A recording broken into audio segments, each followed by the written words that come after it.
ಒಂದಿಷ್ಟಿಲ್ಲ ಕೃಷ್ಣಾಯನ ಬಾರದೆ ನರ ಜನ್ಮ ಬಂದಾಗ ನಾಲಿಗೆ ಇದ್ದಾಗ ಕೃಷ್ಣಾಯನ ಬಾರದೆ. ವಸುದೇವ ಸುತಂ ದೇವಂ ಕಂಸಚಾನೂರಮರ್ದನಂ ದೇವಕೀ ಪರಮಾನಂದಂ ಕೃಷ್ಣಂ ವಂದೇ ಜಗದ್ಗುರುಂ. ವಿದುರ ಮೈತ್ರೇಯರ ಸಂಭಾಷಣೆ. ಯಮುನಾ ನದಿಯ ತೀರದಲ್ಲಿ ಉದ್ಧವನನ್ನು ಬೆಳ್ಕೊಟ್ಟು ವಿದುರನು ಅಲ್ಲಿಂದ ಹರಿದ್ವಾರಕ್ಕೆ ಬಂದು ಸುಜ್ಞಾನ ನಿಧಿಯಾದ ಮೈತ್ರೇಯನನ್ನು ಕಂಡನು. ದೀರ್ಘದಂಡ ನಮಸ್ಕಾರ ಮಾಡಿ ಕುಶಲ ಪ್ರಶ್ನೆಯನ್ನು ಕೇಳಿದ ಬಳಿಕ ಅವನು ಆ ಆತ್ಮಜ್ಞಾನಿಯ ಹತ್ತಿರ ಕೈ ಮುಗಿದುಕೊಂಡು ಕುಳಿತು, ಪೂಜ್ಯರೇ, ಲೋಕದಲ್ಲಿರುವ ಜನರೆಲ್ಲರೂ ಸುಖವನ್ನು ಬಯಸಿಯೇ ಲೌಕಿಕ ವೈದಿಕ ಕಾರ್ಯಗಳನ್ನು ಮಾಡುವರು. ಆದರೆ ಅದರಿಂದ ಸುಖವಾಗಲಿ ದುಃಖ ನಿವೃತ್ತಿಯಾಗಲಿ ದೊರೆಯುತ್ತಿಲ್ಲ. ಅಷ್ಟೇ ಅಲ್ಲ, ಮತ್ತೆ ಮತ್ತೆ ಅವರು ದುಃಖಕ್ಕೆ ಒಳಗಾಗುವರು. ಈ ದುಃಖ ನಿವಾರಣೆಗೂ ಉತ್ತಮ ಸುಖ ಸಾಧನೆಗೂ ಮಾರ್ಗವೇ ಇಲ್ಲವೇ? ದುರದೃಷ್ಟದಿಂದ ಭಕ್ತಿಹೀನರಾಗಿ ದುಷ್ಕಾರ್ಯಗಳಲ್ಲಿ ಮುಳುಗಿರುವವರನ್ನು ಉದ್ಧರಿಸಲೆಂದೇ ನಿಮ್ಮಂಥ ಮಹನೀಯರು ಅವತರಿಸಿ ಲೋಕ ಸಂಚಾರ ಕೈಗೊಳ್ಳುವುದು. ಭ್ರಮರವು ಹಲವು ಪುಷ್ಪಗಳಿಂದ ಸಾರವನ್ನು ಸಂಗ್ರಹಿಸುವಂತೆ ಸಕಲ ಶಾಸ್ತ್ರಗಳ ಸಾರವನ್ನು ಅರಿತಿರುವವರು ನೀವು. ಆದ್ದರಿಂದ ಜನರೆಲ್ಲರೂ ಭಗವಂತನ ಧ್ಯಾನದಲ್ಲಿ ತತ್ಪರರಾಗಿ ಶಾಶ್ವತವಾದ ಆನಂದವನ್ನು ಪಡೆಯಲು ತಕ್ಕ ತತ್ವಜ್ಞಾನವಾವುದು ಅದನ್ನು ನನಗೆ ಬೋಧಿಸಿ. ಅಲ್ಲದೆ ಈ ಜಗತ್ತಿನ ಸೃಷ್ಟಿಯಾದುದು ಹೇಗೆ, ಏಕನಾದ ಭಗವಂತ ಅನೇಕವಾದುದು ಹೇಗೆ, ಆತನ ಅವತಾರಗಳಾವು, ಇದೆಲ್ಲವನ್ನು ನನಗೆ ತಿಳಿಸಿ. ಸ್ವಾಮಿ, ನಾನು ಹಿಂದೆ ನಿಮ್ಮ ಮಿತ್ರರಾದ ವ್ಯಾಸರಿಂದ ವರ್ಣಾಶ್ರಮ ಧರ್ಮಗಳನ್ನೆಲ್ಲ ಕೇಳಿದ್ದೇನೆ. ಈಗ ನನಗೆ ಅವುಗಳಲ್ಲಿ ಆಸಕ್ತಿ ಇಲ್ಲ. ಭಗವಂತನ ದಿವ್ಯ ಲೀಲೆಗಳಲ್ಲೇ ಈಗ ನನ್ನ ಮನಸ್ಸು ಎಂದು ಹೇಳಿದನು. ವಿದುರನ ಮಾತುಗಳಿಂದ ಮೈತ್ರೇಯನಿಗೆ ಸಂತೋಷವಾಯಿತು. ಆತನನ್ನು ಕುರಿತು ಮೈತ್ರೇಯನು, ವಿದುರ, ನೀನೇನು ಸಾಮಾನ್ಯನೇ? ಸಾಕ್ಷಾತ್ ವ್ಯಾಸರ ಅನುಗ್ರಹದಿಂದ ಹುಟ್ಟಿದವನು. ಮಾಂಡವ್ಯ ಋಷಿಯ ಶಾಪದಿಂದ ವಿಚಿತ್ರ ವೀರ್ಯನ ದಾಸಿಯ ಗರ್ಭದಲ್ಲಿ ಜನಿಸಿ ಬಂದ ಸಾಕ್ಷಾತ್ ಯಮನೇ ನೀನು. ಶ್ರೀಕೃಷ್ಣ ಪರಮಾತ್ಮನು ಈ ಲೋಕವನ್ನು ಬಿಡುವ ಮುನ್ನ ನಿನಗೆ ಜ್ಞಾನೋಪದೇಶ ಮಾಡುವಂತೆ ನನಗೆ ಅಪ್ಪಣೆ ಮಾಡಿರುವನು. ಆದ್ದರಿಂದ ನಾನು ಅಗತ್ಯವಾಗಿಯೂ ನಿನ್ನ ಅಪೇಕ್ಷೆಯನ್ನು ಸಲ್ಲಿಸುವೆನು.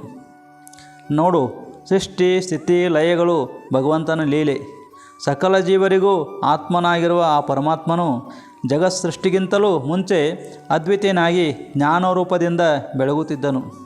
ಏಕವೇ ಅನೇಕವಾಗುವ ದೃಶ್ಯಾದೃಶ್ಯವೆಂದು ವಿಭಾಗವಾಗುವ ಶಕ್ತಿ ಆತನಲ್ಲಿ ಅಡಗಿತ್ತು. ಆ ಶಕ್ತಿಯನ್ನೇ ಮಾಯೆ ಎನ್ನುವರು. ಸತ್ವ ರಜ ತಮೋಗುಣಗಳಿಂದ ಕೂಡಿದ ಈ ಮಾಯೆಯನ್ನು ಅವ್ಯಕ್ತವೆಂದು ಕರೆಯುವರು. ಈ ಮಾಯೆಯಿಂದಲೇ ಮನಸ್ಸು, ಬುದ್ಧಿ, ಅಹಂಕಾರ, ಇಂದ್ರಿಯಗಳು ಇತ್ಯಾದಿ ಸಮಸ್ತ ಜಗತ್ತು ಉದ್ಭವಿಸಿತು ಎಂದನು. ವಿದುರನಿಗೆ ಒಂದು ಸಂದೇಹ ಬಂತು. ಕೇವಲ ಜ್ಞಾನರೂಪನಾಗಿ ನಿರ್ವಿಕಾರನಾಗಿರುವ ಭಗವಂತನನ್ನು ಸೃಷ್ಟಿಕರ್ತ ಎಂದು ಕರೆಯುವುದು ಹೇಗೆ? ಏಕೆ ಆತ ಸೃಷ್ಟಿ ಕಾರ್ಯವನ್ನು ಕೈಗೊಳ್ಳಬೇಕು? ತನ್ನ ಲೀಲೆಗಾಗಿ ಎಂದು ಹೇಳುವುದಾದರೆ ನಮ್ಮಂತೆ ಆತನು ರಾಗಯುಕ್ತನೆನ್ನಬೇಕಾಯಿತು. ಮಕ್ಕಳು ಕೂಡ ಆಟವಾಡಬೇಕೆಂದು ಅಪೇಕ್ಷಿಸುವರು. ನಿತ್ಯಾನಂದ ಸ್ವರೂಪನಾದ ಭಗವಂತನಲ್ಲಿ ಇಚ್ಛೆ ಹುಟ್ಟುವುದು ಹೇಗೆ? ಭಗವಂತನು ತನ್ನ ಮಾಯೆಯಿಂದ ಸೃಷ್ಟಿ ಸ್ಥಿತಿ ಲಯಗಳನ್ನು ನಡೆಸುವನೆಂದು ಹೇಳುವುದಾದರೆ ಚಿದ್ರೂಪನಾದ ಆತನಿಗೆ ಮಾಯೆಯ ಸಂಬಂಧ ಹೇಗೆ ಘಟಿಸಿತು? ಇನ್ನೊಂದು ಪ್ರಶ್ನೆ, ಭಗವಂತನು ಎಲ್ಲ ದೇಹಗಳಲ್ಲಿಯೂ ನೆಲೆಸಿರುವನು ಎಂದರೆ ಪ್ರತಿಯೊಬ್ಬ ಆತ್ಮನು ಪರಮಾತ್ಮನ ಸ್ವರೂಪವೇ ಅಥವಾ ಪರಮಾತ್ಮನ ಅಂಶ ಎಂದ ಮೇಲೆ ಈ ಜೀವಾತ್ಮನು ಮಾಯೆಯ ಉಪಾಧಿಗೆ ಒಳಗಾಗುವುದೇಕೆ? ಮಾನವನೆಂದರೆ ಭಗವಂತನೇ ಎಂದ ಮೇಲೆ ಅವನು ಸುಖ ಸಂಕಟಗಳಿಗೆ ಸಿಕ್ಕಿ ನರಳುವುದೇಕೆ ಎಂದು ಕೇಳಿದನು. ಮೈತ್ರೇಯರು ನಸುನಗುತ್ತಾ ಉತ್ತರವಿತ್ತರು.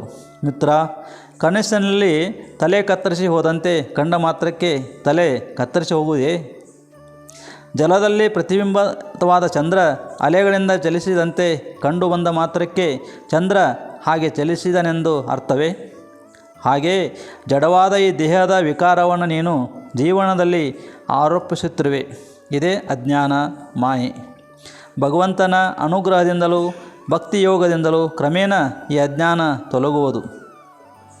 ಆಗ ಆತ್ಮನು ನಿತ್ಯ ಶುದ್ಧನೆಂಬುದು ಅರಿವಾಗುವುದು. ಒಂದು ಮಾತಿನಲ್ಲಿ ಹೇಳುವುದಾದರೆ, ಭಗವಂತನಲ್ಲಿ ಪ್ರೇಮ ಹುಟ್ಟಿದಾಗ ದುಃಖ ನಿರ್ಮೂಲವಾಗುತ್ತದೆ. ಮೈತ್ರೇಯರ ಉಪದೇಶವೆಂಬ ಖಡ್ಗದಿಂದ ವಿದುರನ ಸಂಶಯವೆಲ್ಲ ಕತ್ತರಿಸಿ ಹೋಯಿತು. ಆತನು ಮೈತ್ರೇಯರನ್ನು ಕುರಿತು, ಮಹರ್ಷಿ, ನಿಮ್ಮ ಕೃಪೆಯಿಂದ ನನಗೆ ಜ್ಞಾನೋದಯವಾಯಿತು. ದೇವರು ಸ್ವತಂತ್ರನಾಗಿ ಮಾನವನು ಮಾತ್ರ ಬದ್ಧನಾಗಿರುವುದೇಕೆ ಎಂಬ ಸಂದೇಹ ನನ್ನನ್ನು ಬಾಧಿಸುತ್ತಿತ್ತು. ಈಗ ಅರ್ಥವಾಯಿತು, ಮಾಯೆ ಭಗವಂತನ ಅಧೀನ, ಮಾನವ ಮಾಯೆ ಅಧೀನ ಎಂಬುದು. ಮಾನವ ಬದ್ಧನಾಗಿರುವುದರ ಕಾರಣ ಇದೆ. ಜಗತ್ತಾಗಿ ಕಾಣುವುದೆಲ್ಲವೂ ಮಿಥ್ಯೆ, ಅಜ್ಞಾನಜನ್ಯ. ಈ ಅಜ್ಞಾನವೇ ಮಾಯೆ. ಎಲ್ಲವೂ ಪರಮಾತ್ಮ ಸ್ವರೂಪವೇ ಹೊರತು ಸ್ವತಂತ್ರವಾದವು ಯಾವುದೂ ಇಲ್ಲ. ನಮ್ಮ ಕಣ್ಣಿಗೆ ಕಾಣದ ಮಾತ್ರಕ್ಕೆ ಅದನ್ನು ಇಲ್ಲವೆಂದು ಹೇಳುವುದು ತಪ್ಪು. ದೇವ ಮನುಷ್ಯಾದಿ ಶರೀರಗಳಲ್ಲಿ ಜೀವನಿರುವುದು ನಮ್ಮ ಕಣ್ಣಿಗೆ ಕಾಣುವುದಿಲ್ಲವಾದರೂ ಅದು ಇಲ್ಲವೆನ್ನಬಹುದೇ?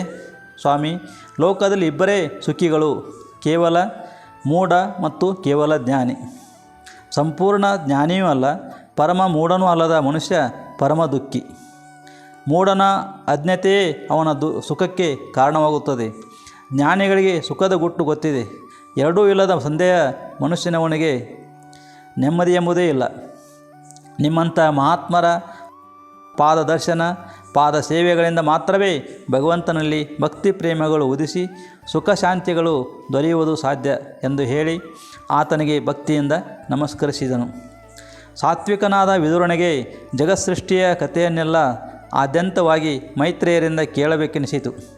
ಆತ ತನ್ನ ಆಸೆಯನ್ನು ಅವರಲ್ಲಿ ಹೇಳಿ, ಸ್ವಾಮಿ, ಸಹಸ್ರಪಾದ, ಸಹಸ್ರಬಾಹು, ಸಹಸ್ರನೇತ್ರ ಇತ್ಯಾದಿಗಳಿಂದ ಕೂಡಿದ ವಿರಾಟ್ ಪುರುಷನಿಂದ ಈ ಜಗತ್ತೆಲ್ಲ ಜನಿಸಿತೆಂದು ಹೇಳುತ್ತಾರೆ.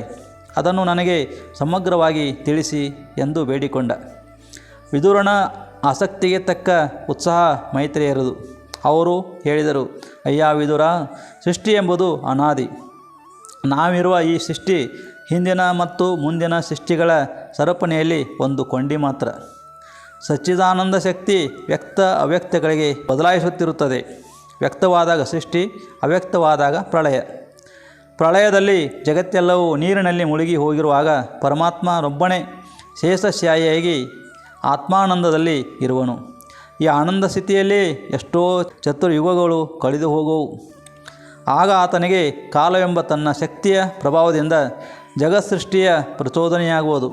ಒಡನೆ ಅವ್ಯಕ್ತ ಜಗತ್ತು ಸೂರ್ಯನಂತೆ ಬೆಳಗುವ ಕಮಲದ ಆಕಾರವನ್ನು ತಾಳಿ ಆತನ ಹೊಕ್ಕಳಿನಿಂದ ಹೊರಚಾಚುವುದು.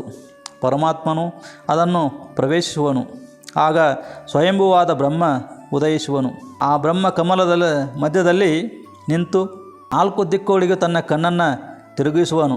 ಇದರಿಂದ ಆತನಿಗೆ 4 ಮುಖಗಳಾಗುತ್ತವೆ. ಚತುರ್ಮುಖನು ತನ್ನಲ್ಲಿ ತಾನೇ, ನಾನು ಯಾರು, ಈ ಕಮಲ ನೀರಿನಲ್ಲಿ ಏಕೆ ಹುಟ್ಟಿತು, ಇದಕ್ಕೆ ಆಧಾರ ಯಾವುದು ಎಂದು ಚಿಂತಿಸುತ್ತಾ ಆ ಕಮಲನಾಳದ ರಂಧ್ರದೊಳಗಿಂದ ಕೆಳಕ್ಕೆ ಇಳಿದು ಹೋದನು. ಎಷ್ಟು ಇಳಿದರೂ ಅದರ ನೆಲೆ ಸಿಕ್ಕಲಿಲ್ಲ. ಕಡೆಗೆ ಆತನು ಮೊದಲಿನ ಸ್ಥಳಕ್ಕೆ ಹಿಂದಿರುಗಿ ಯೋಗಾರೂಢನಾಗಿ ಕುಳಿತು ಬಹುಕಾಲ ತಪಸ್ಸು ಮಾಡಿದನು. ಆಗ ಆತನ ಹೃದಯದಲ್ಲಿ ಪರಾತ್ಪರ ಮೂರ್ತಿ ಕಾಣಿಸಿಕೊಂಡಿತು. ಅದು ಆದಿಶೇಷನ ಮೇಲೆ 1000 ಹೆಡೆಗಳ ನೆರಳಿನಲ್ಲಿ ಮಲಗಿತ್ತು. ಸಂಜೆಯ ಮೋಡವನ್ನು ಹೊದ್ದ ಮರಕದ ಶೈಲದಂತೆ ಕಂಗೊಳಿಸುತ್ತಿತ್ತು. ಆ ಪಿತಾಂಬರಧಾರಿ ಸಹಜ ಸುಂದರವಾಗಿದ್ದ ಆ ಮೂರ್ತಿ 3 ಲೋಕಗಳನ್ನು ವ್ಯಾಪಿಸಿತ್ತು.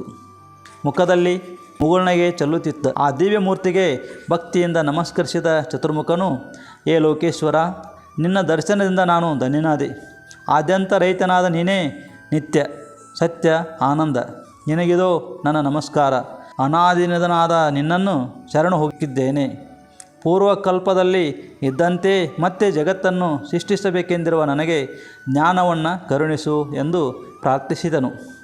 ಆತನ ಸ್ತುತಿಯಿಂದ ಸಂತುಷ್ಟಗೊಂಡ ಆ ದಿವ್ಯಮೂರ್ತಿಯು ಯೋಗ ನಿದ್ರೆಯಿಂದ ಮೇಲೆದ್ದು ಅಮೃತದಂತಿರುವ ಮೃದು ನುಡಿಗಳಿಂದ, ಮಗುವು, ಕಳವಳ ಪಡಬೇಡ. ನೀನು ಕೇಳಿದ ವರಗಳನ್ನು ನಾನಾಗಲಿ ನಿನಗೆ ಕೊಟ್ಟಿದ್ದೇನೆ. ನೀನು ಮರಳಿ ತಪಸ್ಸು ಮಾಡು. ಮರೆಯಾಗಿರುವ ಎಲ್ಲ ಲೋಕಗಳು ಮತ್ತೆ ನಿನಗೆ ಕಾಣಿಸುತ್ತವೆ. ನನ್ನ ಅನುಗ್ರಹಕ್ಕೆ ಪಾತ್ರನಾದ್ದರಿಂದ ನಿನಗೆ ಸೃಷ್ಟಿ ಕಾರ್ಯದಲ್ಲಿ ಸ್ವಲ್ಪವೂ ಬೇಸರವಾಗುವುದಿಲ್ಲ. ನಿನಗೆ ಮಂಗಳವಾಗಲಿ ಎಂದು ಹರಸಿ ಕಣ್ಮರೆಯಾಯಿತು. ಓಂ ಶಾಂತಿ ಶಾಂತಿ ಶಾಂತಿ. ಹರಿ ಓಂ ತತ್ಸತ್. ಶ್ರೀರಾಮಕೃಷ್ಣಾರ್ಪಣಮಸ್ತು.